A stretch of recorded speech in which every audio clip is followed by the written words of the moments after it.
Well, hello again, and thanks for tuning in to CASDA Weekly Update.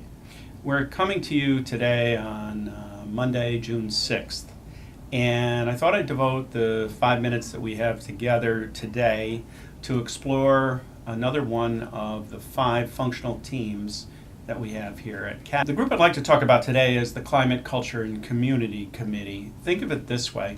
This group would probably, its work would be closely aligned with pupil personnel services. That is, people in schools such as nurses, counselors, attendance officers, social workers, and school psychologists. And it really looks at the physical, social, and emotional well-being of students and how that well-being contributes to student outcomes and to student success. It's chaired by Becky Gardner and Sherry Keller, and a number of faculty have interest in this area. It's broken into its work is broken into 3 clusters. One is working on classroom and school environment projects. Second of all, looking at health and wellness and safety issues. And then thirdly, looking at student engagement. So let's start with working on classroom and school environment. We approach this work, we have in a number of different ways. For example, Jen Bouchant and Sherry Keller are trained in the collaborative problem-solving model, which reduces challenging behavior. We've put on multiple conferences on this, and they're very well attended. We've done a number of contracts with schools, such as in Cohoes and Schenectady and Cambridge, where schools really want to learn how to reduce challenging behavior. Also, over time, we've helped with modification of discipline codes in places like Amsterdam and in Hackett Middle School. We have, in this cluster of improving the classroom and school environment, we've convened the homeless coordinators, we've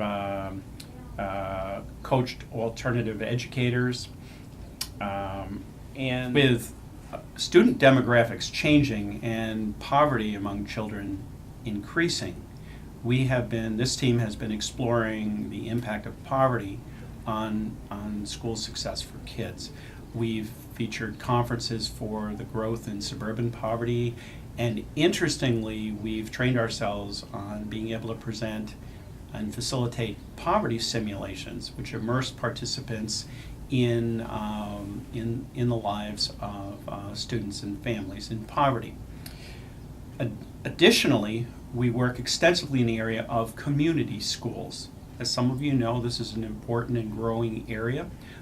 It's one where we try to minister to the whole child by bringing in social services and health organizations to help schools work with all aspects of childhood.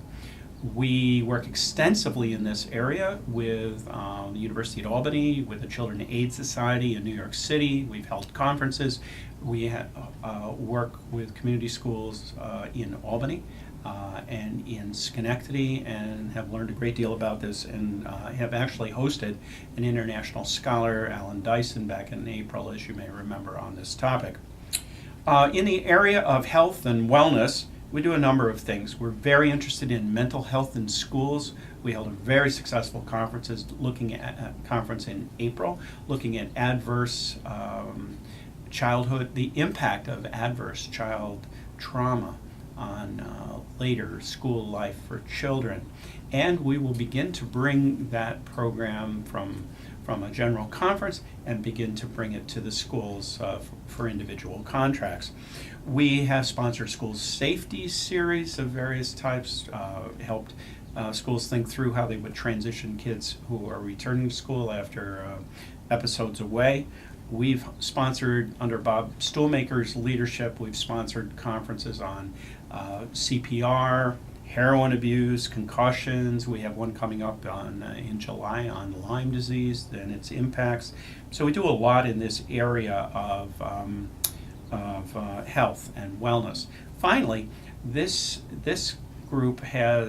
team has expertise in the area of student engagement. There was much of the team participated in and contributed to a 3-part series on student engagement back in March, where we examined cognitive, behavioral, and emotional aspects of that have an effect on student engagement, which really makes a big difference in student success. We've also initiated a student leadership program here, and we help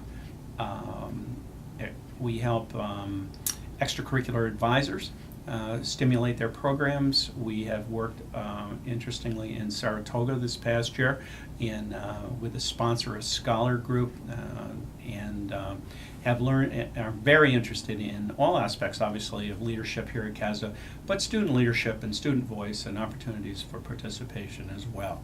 So as you can see, this is a very busy team. It's got a big mission, just like all the other teams. And thank you for taking a few minutes to learn about this aspect of CASDA life. So until next week, I hope you have a good week, and I'll see you then.